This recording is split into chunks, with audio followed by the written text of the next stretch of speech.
pleasure of speaking with Al Roundtree and he's got a great company called Social Bevy. How you doing, Al? Man, I'm doing great, Warren. How about yourself? I'm fabulous. I love hearing about new ideas and new companies and learning from business people. And I know I'm going to learn a lot today. So I'm thankful. I don't know about that, but I appreciate the nice words. First of all, tell me about this cool new Social Bevy, this whole solution to social concierge. Tell me about this. Yeah, my company Social Bevy is developing a AI-powered social concierge platform that connects users to events and activities but tailored to their social preferences.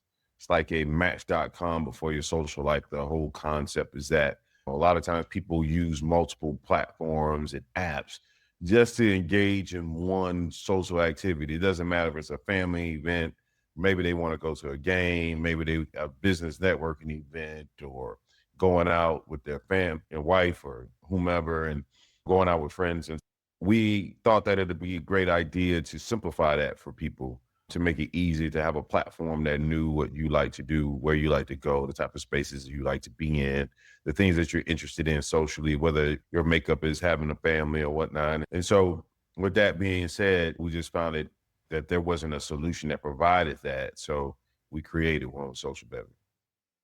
So how did you what was the inspiration for the idea? How did you say, hey, there's a hole in the market or there's a need that I want to fill? How did you come to that conclusion?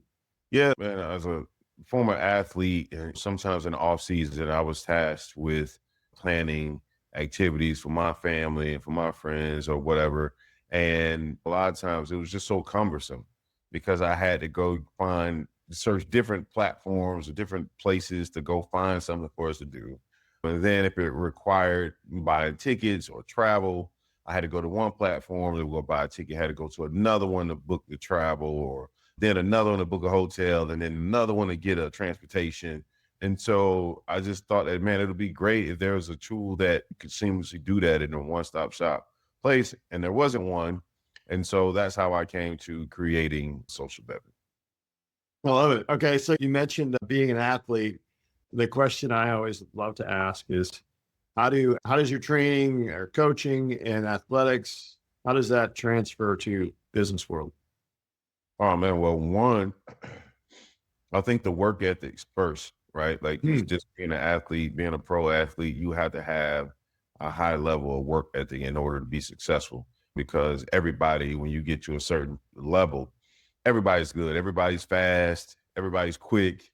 Everybody can catch. Everybody can, do things that you've done your whole life and excelled at amongst your other peers.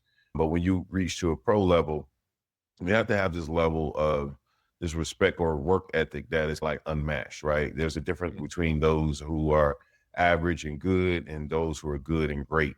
And a great deal of it is about the work ethic that they put in, the time that you put in.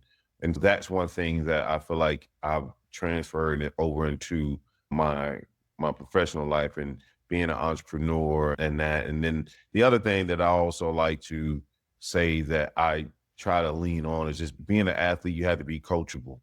So you got to be somebody that can receive information from other sources, from other people. You can't be the know-all, be-all, right? So I really pride myself on trying to be coachable and trying to open myself up to receive coaching and or guidance from those who have, know better than I, may have different experiences than I have. One of my mentors as a football player always told me, like, man, the best, because I played defensive back, and he would say, man, the best DB is somebody that listens to others that have been there and who you can, not that you got to take everything that they give you and apply it to your game, but you take the pieces that, that you like and you actually apply it to your game and to your life. And it's the same to me in the business world and what I'm doing with the entrepreneur. So I like that. My neighbor, Chris Harrington, also played pro for 5 years, I think. He was a defensive back as well. And he said that work ethic and just being in the tape room, studying tape, like huge part of success. Absolutely. Absolutely. You got to get in, you got to study that film. You got to put that time in. You got to put the time in when nobody else is around, when nobody else sees you. You're not at practice. It's what are you doing in those off-season moments too? So that are so important. It's funny how when you hit a certain elite level, the work ethic becomes the thing and the coachability. I love what you said about coachability. One of the things we look at when we decide whether we're going to actually even work with a client is coachability. How coachable are they? Because if we come up with all these great strategies and then nothing gets implemented, or you don't want to listen to them, or you want to do it the way you always did it, nothing's going to change. So coachability is such a big piece of that. Absolutely. Absolutely.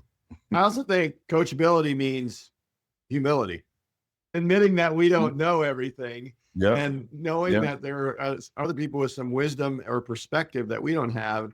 That's a big piece of coachability that is a game changer. Yeah, absolutely. I think that's what makes some people great, because you're allowing that different perspective sometimes to come in, because you may not be seeing things the way that others see it. Think about it. Even the greatest people that are considered the greatest had coaches. Jordan had a coach. He had a weight coach. He had a strength coach. He had a shooting coach. And even now today, these guys still do it. So it's like, what makes, special from anybody else that you're above coaching or getting better or sharpening or just receiving some stuff that maybe you just didn't see because a lot of times as we as business owners, even my background, feeling like I do a good job of marketing or business development, right? I think it's still good to get a perspective of somebody else that does that maybe there's something because you're so ingrained into what you're doing. Like you're so focused on that thing, right? And you're not seeing the other stuff that you could be doing that may enhance what you're doing because you're so focused. And I think it's important that you allow that space and allow that room for that to happen in your business. I love it. I think that's another analogy I use a lot actually is, hey, look, business owner, you're on the field running the place. I come in and I'm sitting up in the press box, seeing how things are developing and seeing who's moving where and who's doing what. And that outside perspective can be such a valuable thing, because when you're in it, it's just hard to have that perspective. It's impossible. Absolutely. Absolutely. Okay. So tell me now, how do you go from idea to actually saying, you know what, I'm going to invest money and time into this space because I think I've got something here that is really unique and that consumers will want? You got to have a level of crazy, I think. I love it. You got to have a level of crazy. You got to have a level of crazy, man. You got to be willing to, in some regard, man, you got to have a level of being able to jump off the ledge, right? Especially when you start a business, especially one like for mine, one that from all intents and purposes of what I've seen, there's nothing that is exactly like it, right?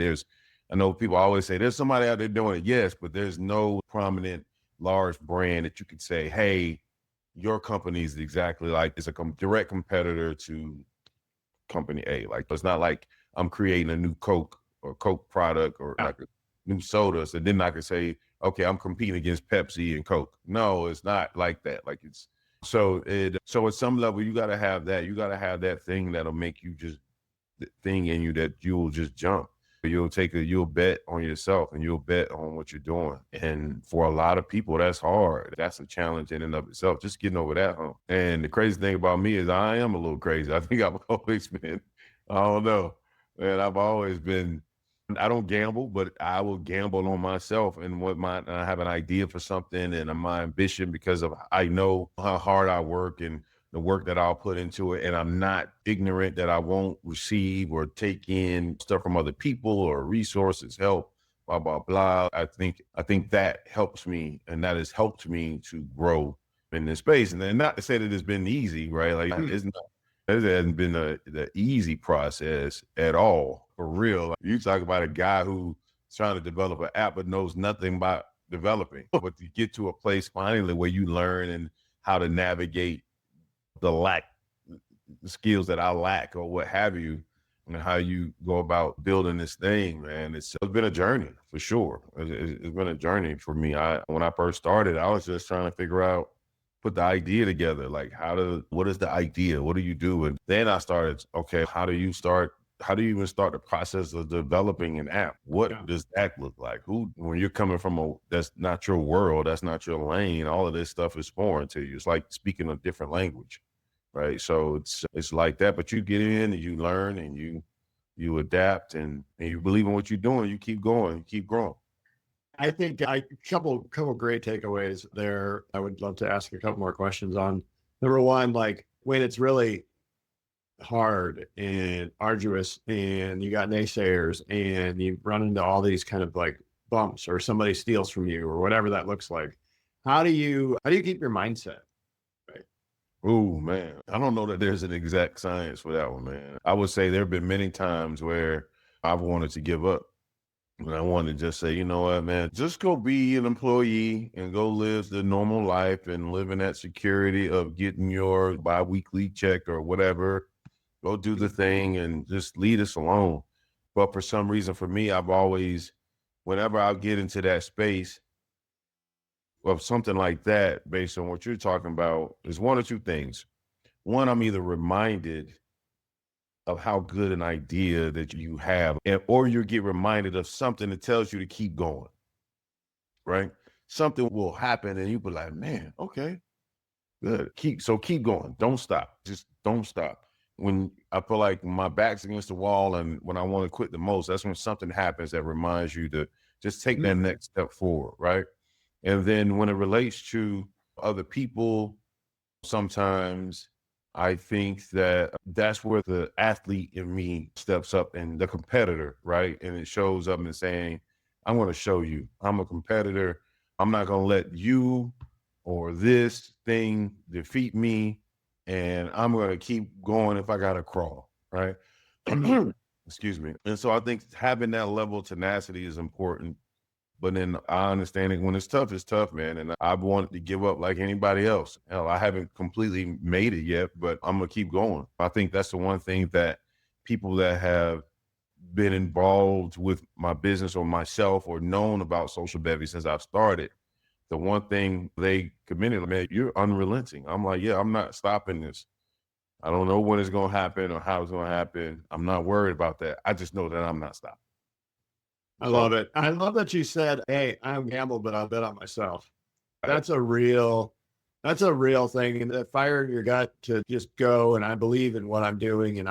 And yet you're also being very wise in that you're saying, I've got to seek outside counsel. So I make sure I'm not just, because I've seen some ideas out there that aren't really very good that people believe in a lot too. So you're getting good perspective that yes, I have something that is competitive in the marketplace that there is a need for, and I'm going to go get it and stay at it. How do you know who to hire? And I think I would use this as an example. So you mentioned coding, building an app or whatever. You don't know how to build an app, neither do I. How did you know who to trust to do that work for you? Man, by trial and error, I have. That's a very good answer. You know, that's an honest one, man, because I think a lot of times people present themselves. I mean, you and I were talking about this before. People present themselves as these gurus or experts and this, that, and the third. And then you invest this money with them and time and only to find out it's nothing like what you thought. I will say one special characteristic that I have found and people that I could trust, even if the quality of the work may not have been where I wanted it to be all the time. For somebody to come to me and give me a proposal to work with me, a contractor or one of these what do they call them, gig workers, what have you, hiring one of them. For one of them to say, you know what, hey, I'm going to do this for you and I'm going to present it to you. And I tell you what, if you like it, you pay me for it. If you don't, worry about it. To me, that was them putting money behind themselves and saying, you know what, I'm going to prove. And because of that, he's my graphic designer. This guy and I have been working together since I started Social Bevy. Because I value that aspect of him, showing up in that way. Because it was like, I'm gonna put myself on the line here and I'm just gonna do it because nobody else would do that. I'm not saying there's not a lot of people who would do that. You know what I mean? Everybody wants money up front. They want money up front. Then they want money for their time. And then if they create something for you, if you don't like it, they want money for the edits and money like they're going to make this perfect thing. No. And I appreciated that. Right. So I value that so much that he and I have been working together on a number of things for years. And I just appreciated how he And so even now, man, I'm in a place of developing a team. And to your point of how do you trust, how do you know who to hire? Well, I don't know. Like I don't know, man. I don't know. I try to not only lean on myself, because I'm the type of person, I believe everybody, unless you just give me this eerie feeling or what have you, but I believe my gut instincts about people, and that they're nice people, and that they're this and that and that's failed me too. Yeah. So what I try to do now is be different and say, you know what, I might like this person, but let me get 2 or 3 other people to also help me vet this individual because of what we're doing. Well, I think you also got to pay attention to when certain people show up in other ways, like the example I gave with my graphic designer. Like even now, trying to hire a product operations manager for our platform and for the business, I have some individuals that have come to me and say, hey, you know what? Listen, even if you don't pick me, Al, I will still just love to be a part of what you're doing. To me, that speaks volumes. That doesn't come across, you don't get that, right? Hell, I've never done that when looking for a job. Like I'm not going to go to that company and be like, you know what, if you don't hire me, can I be an intern? I'm not doing that. Like no one's doing that. And so I just think when you see certain things like that, sometimes that leap out at you, you have to pay attention to that as well. I think that's important. But I try to, the biggest thing is trying to tap into other people to help me vet them outside of myself as well. I think that's brilliant. I agree. If they're really bought into the vision of what you're doing and they're excited about it, and if like you said, if they don't get the job, they're still cool with it. That's a big go sign for me, from my perspective. And also if your spidey senses are telling you something's not right about this person, even though they're saying all the right things, cut them. Don't hire them. It's so funny because you're always going to figure that out down the road, and you're going to be right. Even if you don't know what it is, it's just something.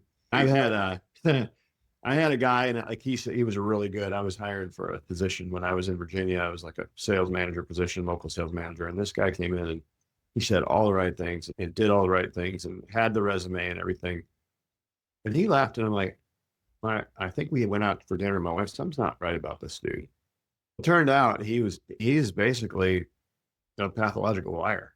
And we figured it out because he had actually went to another one of our TV stations, and we backgrounded it and figured it all out. But I didn't catch that, but she did. So then the other thing you said about having somebody else's perspective, some people have better antenna for exactly. Those kind of cues, and something sounds a little off here, folks. Exactly. I'm more like you. I'm like, I like everybody pretty much. Exactly. Until you piss me off, I'm going to give you the benefit of the doubt all day long. Exactly. That's exactly it, so, man. I want to believe in everybody. Like, yeah, come on. Yeah. I assume the best until you get proven wrong. Exactly. So how do you do this? This is a question. Now, when you're building something like this, that can be used really anywhere in the country or even the world. How do you do this? How do you get it to scale without, I don't know, it feels like you got to boil the ocean sometimes. So how do you, niche it down, or how do you get to a target market that's going to be a hot user market for you to get the revenue generation engine running? For me in this business, I think the thing is to focus on the audience that is definitely what is your target audience? Who are your primary core group of customers that are going to use this platform? And is it something of value to them? And once you answer that question, then it's okay.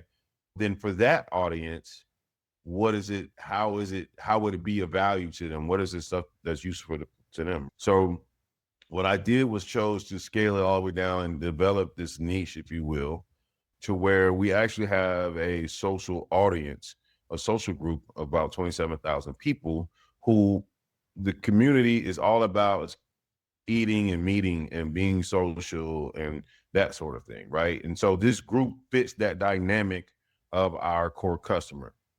And so because it fits that dynamic of that core customer, then the decision was because of development costs and stuff like that, you can't necessarily come out with a product that you want to with all these bells and whistles. So let's develop a skeleton of it, right? And then we can add the meat, the bones, the tendons, put the skin on it, or what have you later, because you know where you ultimately want to go. But you start here just to provide a simple solution for your core customer. And then once you start gaining that traction, maybe generating some revenue with just having the skeleton out. Once you start getting that revenue, then you take that revenue and you grow and build in that way. And then you gotta even be strategic in how you put it out in the market, just because of where we are in terms of, technology. Everybody has your eyes on everything now and being bought out, and your threats, your competitors out there that may do certain things, whatever. So you gotta take all of that in consideration too. Yeah. So you're trying to develop something and get not the best, but you're trying to get good enough out there and then scale it and grow it and iterate it. And that seems brilliant to me, because I know a lot of people, I've heard a lot of people when I've interviewed them say, one of the things I didn't do was I didn't just put the product in the market and then get feedback and then iterate it. I tried to do that at best, make it perfect. Well, first of all, it's never going to be perfect. Secondly, your idea of what perfect is might be different than what the consumer's idea of what perfect is. Might be two completely different things. Sit out to the market and go. That makes sense. So what's your biggest challenge right now in your business? Ooh, man, where do you start? The biggest challenge for me, man, one of the biggest challenges for me would be, I would say, which is why we're doing it, is having a team. I think because just being a founder, a lot of times you get tasked with wearing so many hats. I'm not a tech guy, but I have to be the CTO. Yes. I have to worry about the business development side of things. I have to worry about the marketing side of things. I have to handle the social media side of things. I've had to, if I'm a scheduled podcast and film, I got to get that done. I have to work. I'm trying to raise capital. So it's like all of these hats that require quite a bit if you really want to pursue these things, right? And it's just hard to juggle all of that stuff on your own. And that's I think for me, the two things that I want to focus on for me and within this next quarter is the team, and then this pre-seed round. The team, three things: the team, the pre-seed round, and polishing up our phase one. So this MVP. Yep. So those are the things that I want to really focus on, but I feel like I can't do it all. I just can't. And you know what? Warren, the crazy thing about me is I don't want to. I'm not one of those founders that, man, I got it. I could do this. No, I don't want to do any of it. I don't even want to be the smartest man in the room.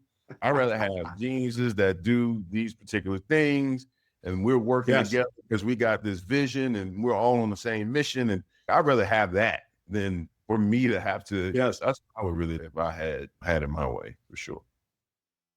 That's awesome. So then, you're the only person that's ever had that problem as a founder. I'm joking. Everybody has that problem. Right. Your struggle is so unique from everybody else's. Right. No, that's the thing that's so hard, because how do you know? Look, and there's the easy thing to do, obviously, is take the stuff that's the cheapest to delegate and the stuff you hate the most and get rid of that, right? Mm-hmm. That stuff, not only is it cheap to delegate or replicate or sub out or whatever, but then the stuff you hate doing takes all your energy. And so getting rid of those things first, I think, are best. But it's always that, every business owner struggles with this. So I love asking you a question, because how do you take that and make those decisions, when to scale, how to scale, and who to hire, and then make sure we are leveraging as much as we can out of our people to grow the business. Absolutely. Okay. So another hard question for you. What, if you could do one thing different, if you're starting over, you could do one thing different, what would that be? Oh, man. I think the one thing I probably would have done differently is started out with, really trying to understand how I wanted to start and go to market. I think for me, that quite frankly, cost me some years, because I kept changing. You talked about earlier You mentioned some founders who said that you wanted to have that perfect product and this and that. I wanted to just come out with the perfect product too. And then I did have some advisors telling me, man, you want to do that, but maybe do it in a niche or whatever. But I didn't even understand that even, I still needed, even in doing my product, that maybe I shouldn't come out with everything. I wasn't totally bought into that concept that you start instead of doing everything from A to Z, let's start with A, B, and C. Let's polish that, get that going. Let's get the review of the consumer. Let's see how it works. What do they like? Because maybe you scale in a different way. Maybe, yes, you get to these things that you want to get to, but you might go from A, B, C to F because that's what the consumers want and that's what your clients want. So then you getting there, you putting the pieces on, but it's not happening the way that you want to, and that's okay because you're making the customers, the users happy. So I think that's what I would do if I could start all over again. I think I would have really taken my time to buy into understanding a niche that I wanted to start, because I started out thinking I was about to just do everything for everybody. Everybody's gonna want it. I don't care who they are. Like, everybody's gonna want my app and everybody's gonna use it. It's gonna be great. This, that, and the third. And no, wait, slow your horses, slow down. Let's pick one group. Let's pick one core audience. Let's focus on them. And then once you build a thing, simplify what you're building for that group, and then just add it and blah, blah, blah. Then it'll expand, then it'll reach. And so I think that's what I would really definitely, because that cost me a lot of time and years, because also trying to build that perfect product, if it wasn't right or something like that, no, we wouldn't put it out. No, let's not do this. No, I don't want to have it this way. No, it's got to have this way. No, I'm not doing this. We're not going to do a launch, or no, we're not going to do, no, not. That cost me a ton of time, man, a ton of time. I've had different variations of the platform. I've had it done. I've had it designed. I've had it up. I've had it.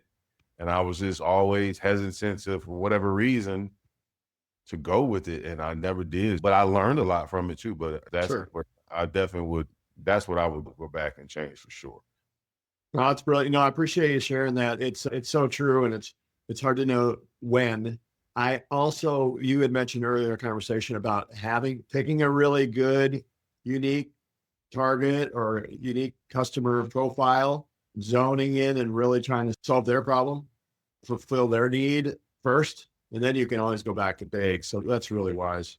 Any last advice? Any business leader or business book or something you read that you think everybody else should read?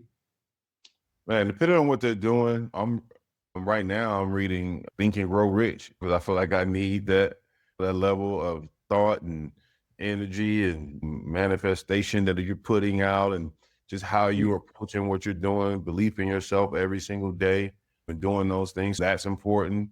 From business wise, the one book that I read, just because I'm developing a platform, is Platform Revolution. So just talking about, if you're doing platforms or anything like that, just because there's always we talked about having the egg, what comes first, the chicken or the egg thing, and how you get to understanding what that is. And I think for every platform that may be different, depending on what you're doing. And those are the two for me right now that I'm in. Really, really good. Thank you so much. You meet good people, and I've been so blessed to be able to do this thing. And I love your energy. I love your competitive spirit. Working with athletes is always great because they got it. They work their tails off. They're focused. They're disciplined. They got the grind. They got the winning mentality. So I really appreciate that about you. Man, I appreciate that, Warren. I hope that gets me somewhere. But no, man, I appreciate it. So if somebody wants to sign up for Social Bevy, they just go to socialbevy.com, or is it actionable yet for folks? Yes, it is. So right now, because drilling down to their niche and stuff that we talked about right now is Houston focused. So the platform right now provides a solution for a lot of our community, always asking what's a good happy hour, what's a good brunch, where's a good place like that. So what we've done is we're building a solution for that right now. So you can go to socialbevy.com and find good happy hour venues and places and spaces right now in the Houston area. And then we'll also be adding some other elements, like we'll be adding events to that as well. So we'll have it where you can find happy hour brunches and then even possibly some events in different spaces. And then we'll be adding more personalization. So it's It'll be personalized to you based on your interest in certain environments, atmospheres. If you like certain amenities, what have you, we want to provide those spaces that provide that to you, that where you could go and get a good brunch, and then we'll grow from there. So that's where we're starting. So people can definitely access socialbevy.com, go in and sign up, hit join now, sign up as what we call social bees or vendors. On it, a social bees is a consumer. Came up with that concept because I saw bees are animals that are never really by themselves. They're social. They're always communing together. And when they go to a place all at once, they're swarming certain places and venues. So that's why we came up with the term social bees. But Love it. Socialbevy.com. I'll tell you, regardless of whether you hire me, I want to be part of your movement. How's that? Absolutely. We do. I love that. Full circle all the way around. Absolutely. I wish you the best. Thoroughly enjoyed our time. I really appreciate you, and good luck. I know you're going to crush this thing. Thank you, man. I appreciate you, Warren, and I hope to see you soon. Deal. All right, man.